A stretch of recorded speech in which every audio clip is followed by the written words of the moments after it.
welcome to Tom Talk Shop, episode 5. Please like, subscribe, and comment if you have any questions or anything else. So, I'm going to talk today about my personal journey with canes and making canes, and unfortunately having to walk with a cane.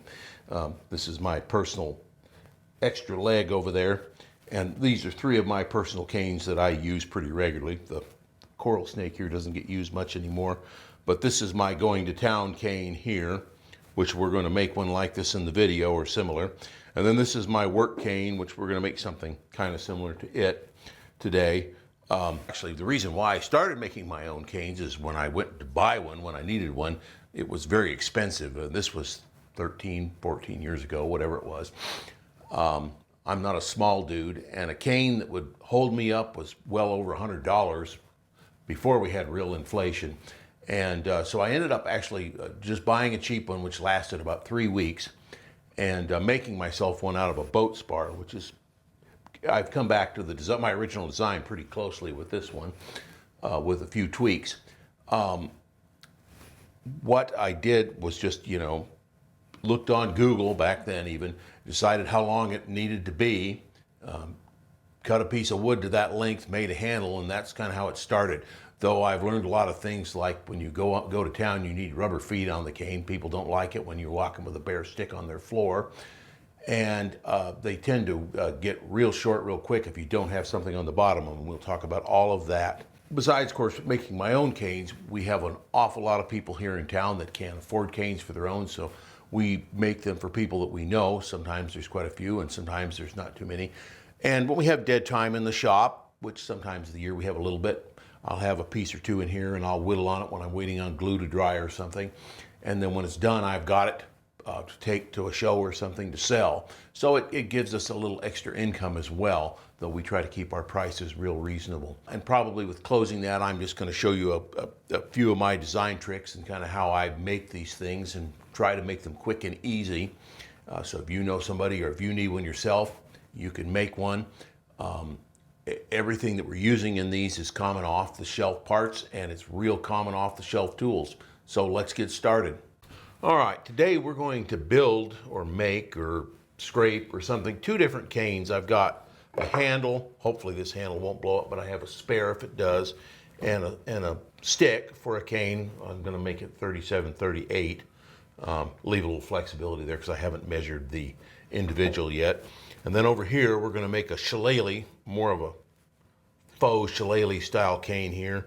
And this one is for an elderly lady, and it's going to be 34 inches. So that's where we're going to start. So the first thing I have to do with both of these is I need to skin the main parts down, and I need to cut the head down on this. Pretty straightforward. This particular one, which is going to be the shillelagh style, was a limb out of the top of a beech tree. Yes, beech tree. And it's quite scabby, so it should make a pretty interesting cane, though it might be a little hard to work this head and get a nice ball out of it. This one looks like a maple limb out of the firewood pile, and I'm going to say that this fork is beech. These make very good handles, but any good hardwood, because we drill a hole right here, and then we have the grain of the other piece going this way, so that when it expands, it pushes against that natural scar in the wood, and it tightens itself up as it dries. So we'll get into that. Okay, so we're going to start with the shillelagh here, or the faux shillelagh, or whatever you're going to call it, since this isn't blackthorn root and we're not in Ireland. But I'm going to cut this down so that it is closer to a ball. It'll still be a raw end at this point, but it'd be a lot less waste to remove. So I'll just do that with a handsaw. Just taking a wild guess with it. Then I'll just rinse and repeat on the other side. All right, we had measured the individual that's going to be getting this cane, and so we know about how long it needs to be, and you add another 1/4 inch for the foot, but this is not going to hurt. It's better to be a little too long than be too short. And she could be 33.5, but we'll go 34. So we'll start with that. or even a little bit longer. The other thing you have to consider with these is you got to make sure you have enough meat down there that your foot will fit on there properly, and I'm going to check that. And it is going to be a close thing for a 3/4 foot, which is about the smallest foot we can get around here. Of course, you can always wrap the thing with some tape or put a copper pipe over it, but then you have the problem with the foot slipping off.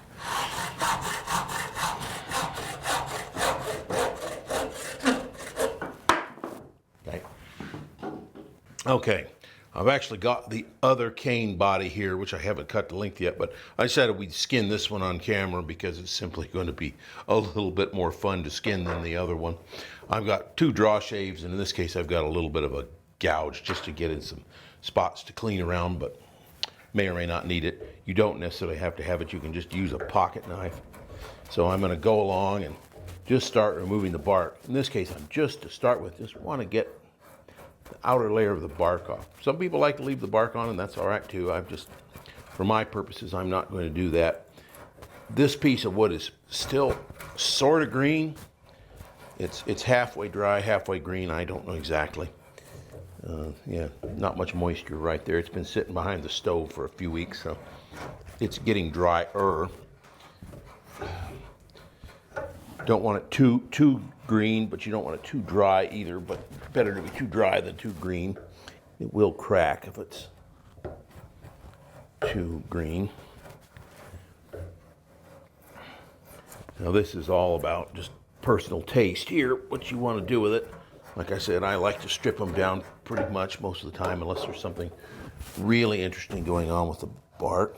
All right, and so I'm just going to go on with both of these, which will take me quite a while, and you probably don't want to watch too much, and get both of these cleaned up, and then we will get into making the handles and making the feet parts for them. Okay, I've got this one all skinned and cleaned up. It's going to need a little bit before I finish it, but that's basically it. And then all I have to do with it is just create a handle on the end, in which case I'm going to carve a ball, which we'll do next. And this chunky monkey will be the other cane. I've left it a little long because it's checking at both ends. And then this, hopefully, if it survives the drilling, will become the handle for this one, and we'll do that after we make the ball. So I will start with this one. And I'm just got everything cut down. And I'm just going to take, in this case, I'm going to probably use my smaller shave. And I'm just going to start taking off big chunks of meat going around it. Kind of guessing what is going to be a ball.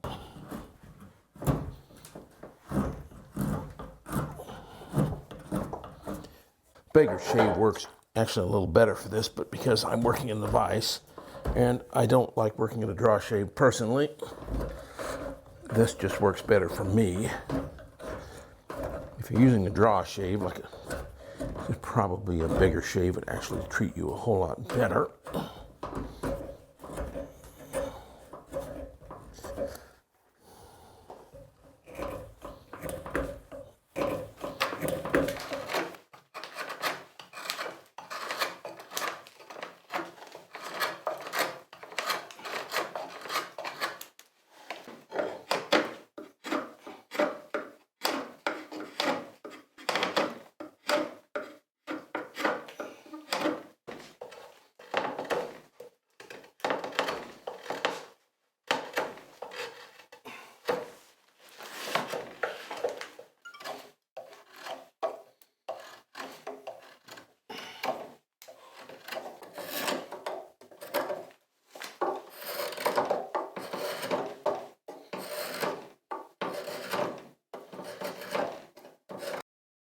Okay, I've got the other one done, and we'll look at them in a minute. Hopefully this is going to work. It doesn't always. I need to find just the right spot to drill through the web here, and that looks about right.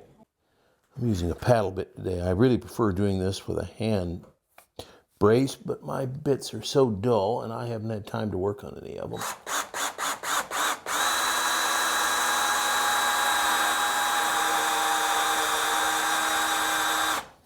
All right, that looks like it survived.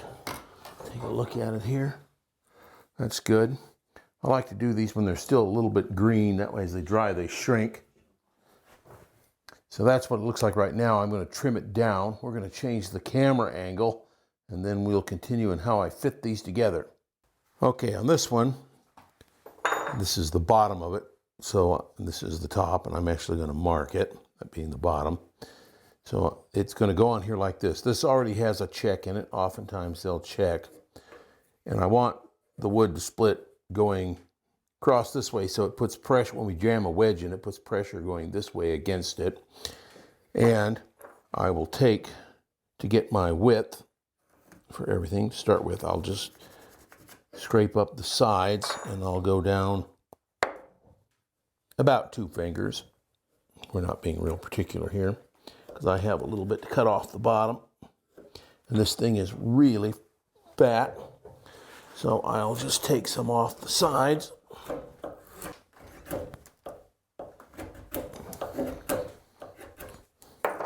And I'll check to make sure I'm not getting too skinny, which I'm not. I'll leave that kind of fat. Now, best center this over the check, which also just happens to be on the pith line. So I'll just go like that. Again, not being too terribly accurate. I'm just going to square it up.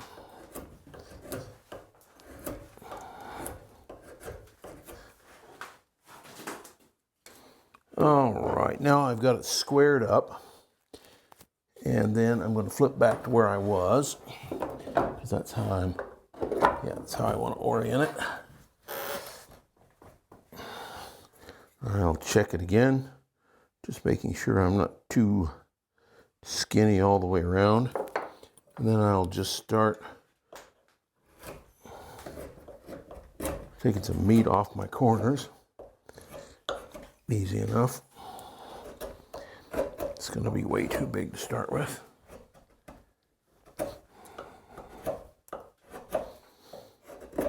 All right, I've used my pencil to just transfer kind of where I'm at. In this case, it shows me where I can, as far as I'm down to. Then I'm just going to take and keep cleaning this up until I'm just a little bit, it'll go a little bit proud of where I want to be. This thing had a big knot in it, which made it a little bit more fun than usual.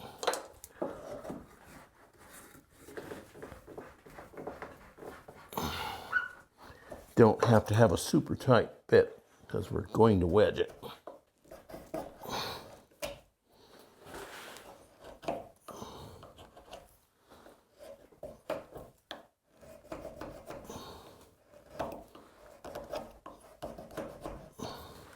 Using the knife now, because I don't want to take too much off.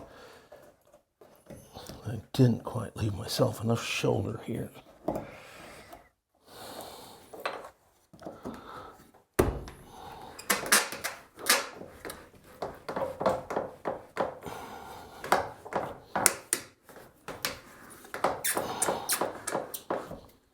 Almost there. Take just a tiny bit more shoulder off than I had originally planned.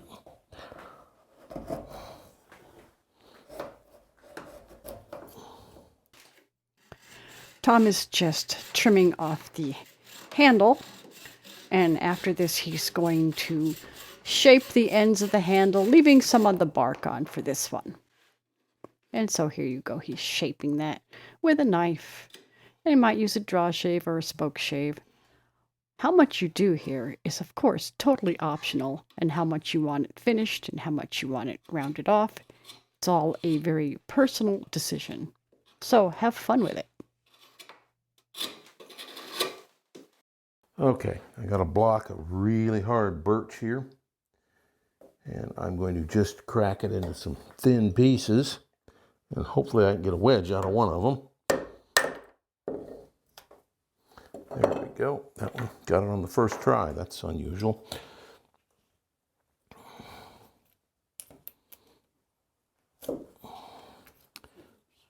Then I just take it, take the chisel and shave it down like that until it gets a pretty good shoulder. This thing's got a crack halfway to shine on it. So I'm going to then sharpen the back side of it. This is a dry fit joint, so it can always be repaired. And just to make sure it starts cleanly, since the crack across isn't perfectly straight, there we go. Now it should go right in. Hopefully I won't be eating crow saying that. And here we go.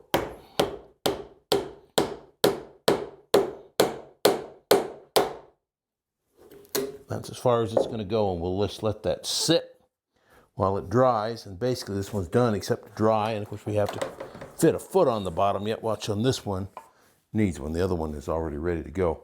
And that gets cut off after it's dried and gets waxed. Okay, now this one has been trimmed to length. It will shrink a little bit, so I'm going to make this fit really tight. Plus, when you put these chair feet on them, you want them pretty tight anyway. You preferably want them slightly a little too big. And here are the 2 canes we made in this video on the outside, and 3 others that we have made previously. So you can see you can do a lot with what you can find in the woods.